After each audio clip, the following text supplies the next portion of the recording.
क्या प्रीता की याददाश्त वापस आ गई है? प्रीता ने निकाला निधि को लूथरा हाउस से बाहर। जी टीवी सीरियल कुल्ले भागे की एपिसोड की शुरुआत निधि से होती है, जो करण से कहती है कि मैं तुम्हारे बिना नहीं रह सकती। करण उससे पूछता है कि प्रीता का क्या होगा। करण निधि को कहता है कि मैं तुमसे प्यार नहीं करता। वह उसके मौत के बारे में बात ना करने की विनती करता है। निधि उससे पूछती है कि अगर प्रीता की याददाश्त वापस आ गई तो प्रीता के पति बन जाओगे।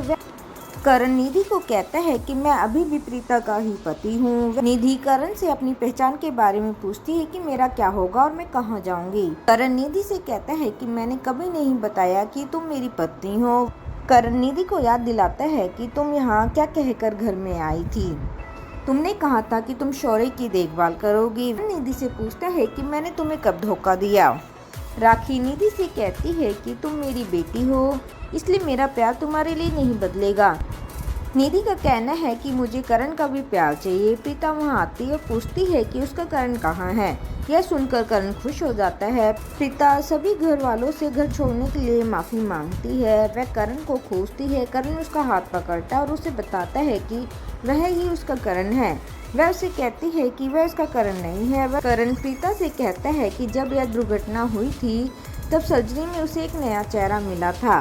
वह उसे अपने दिल की धड़कन सुनने और उसे महसूस करने के लिए कहता है। प्रीता उसे करण कहकर पुकारती है और रोती है और उसे गले लगा लेती है। निधि प्रीता से कहती है कि करण उसका पति है। करण निधि से कहता है कि प्रीता उसकी पत्नी है। निधि कहती है कि करण पर सिर्फ उसका अधिकार है।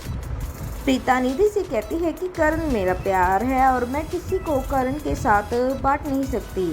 वह निधि को डांटती है और कहती है कि वह अपने पति के लिए किसी से भी लड़ सकती है और यह सब कुछ निधि के लिए एक सपने जैसा होता है। निधि यह सोचती है कि अगर सभी परिवार वाले प्रीता से नफरत करेंगे तो मैं इस घर में रह सकती हूँ।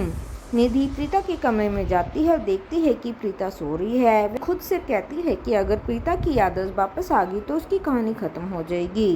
प्रीता के लूथरा हाउस छोड़ने के कारण वह कुछ करने का फैसला करती है। पलकी राखी से काम ना करने के लिए कहती है। वह राखी को सोफे पर बिठाती है। निधि यह देखती है। उसे लगता है कि वह राखी प्रीता और पलकी को एक ही तरह से देखती है। वह शौर्य के कमरे में जाती है और उसे सोते हुए देखती है। उसे लगता है कि शौर्य को अपने अधिकारों के लिए लड़ना होगा। वह उसे जगाती है और उसे कहती है कि उन्हें अभी तक संपत्ति के कागज नहीं मिले हैं।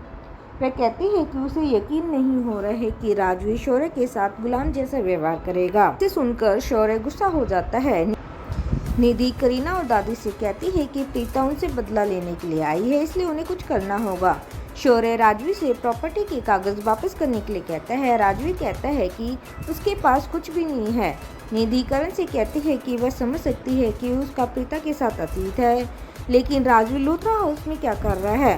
वह कहती है कि राजवीर ने शौर्य को ताना मारा। करण अचानक बोल देता है कि राजवीर शौर्य का भाई है।